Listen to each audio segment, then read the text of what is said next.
Abraham was now very old, and the Lord had blessed him in every way. He said to the senior servant in his household, the one in charge of all that he had, "Put your hand under my thigh. I want you to swear by the Lord, the God of heaven and the God of earth, that you will not get a wife for my son from the daughters of the Canaanites, among whom I am living, but will go to my country and my own relatives and get a wife for my son Isaac." The servant asked him, "What if the woman is unwilling to come back with me to this land? Shall I then take your son back to the country you came from?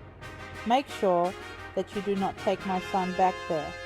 Abraham said, "The Lord, the God of heaven, who brought me out of my father's household and my native land, and who spoke to me and promised me on oath, saying, 'To your offspring I will give this land,' he will send his angel before you so that you can get a wife for my son from there." The servant left, taking with him 10 of his master's camels loaded with all kinds of good things from his master. He set out for Aram-naharaim and made his way to the town of Nahor. He had the camels kneel down near the well outside the town. It was toward evening, the time the women go out to draw water.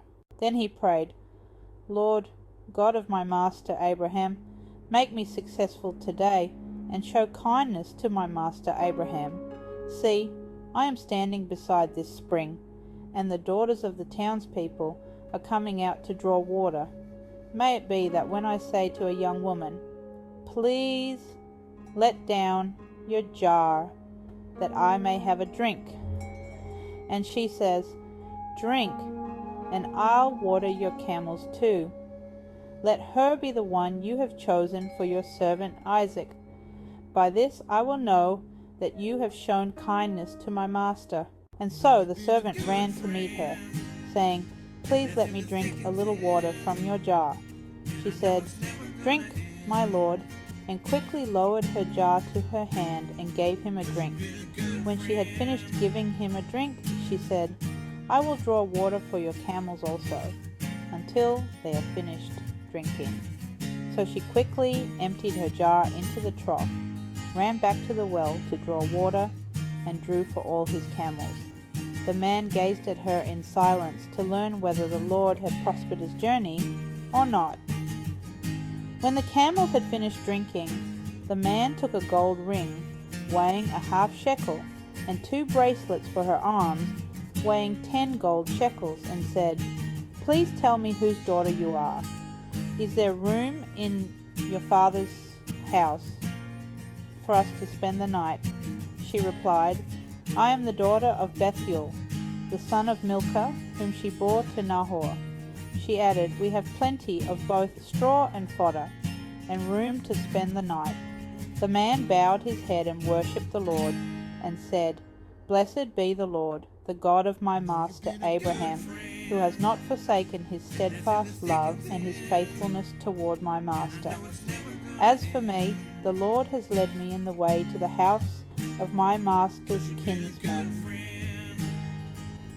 Then the young woman ran and told her mother's household about these things. So the servant took out gold and silver jewelry and beautiful garments and gave them to Rebekah. He also gave precious things to her brother and to her mother. Then he and the men who were with him ate and drank and spent the night there. When they arose in the morning, he said, "Send me away to my master."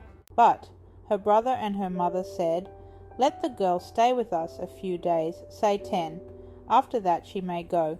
He said to them, "Do not delay me, since the Lord has prospered my way. Send me away that I may go to my master." And they said, "We will call the girl and consult her wishes."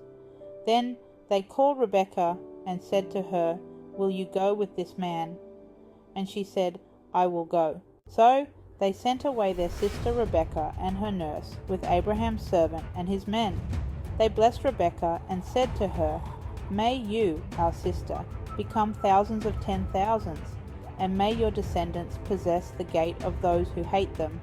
Then Rebekah arose with her maids, and they mounted the camels and followed the man. So the servant took Rebekah and departed. Now Isaac had come from going to Beer-lahai-roi, for he was living in the Negev. Isaac went out to meditate in the field toward evening, and he lifted up his eyes and looked, and behold, camels were coming. Rebekah lifted up her eyes, and when she saw Isaac, she dismounted from the camel. She said to the servant, "Who is that man walking in the field to meet us?" And the servant said, "He is my master." Then she took her veil and covered herself. The servant told Isaac all the things that he had done. Then Isaac brought her into his mother Sarah's tent, and he took Rebekah, and she became his wife, and he loved her. Thus Isaac was comforted after his mother's death.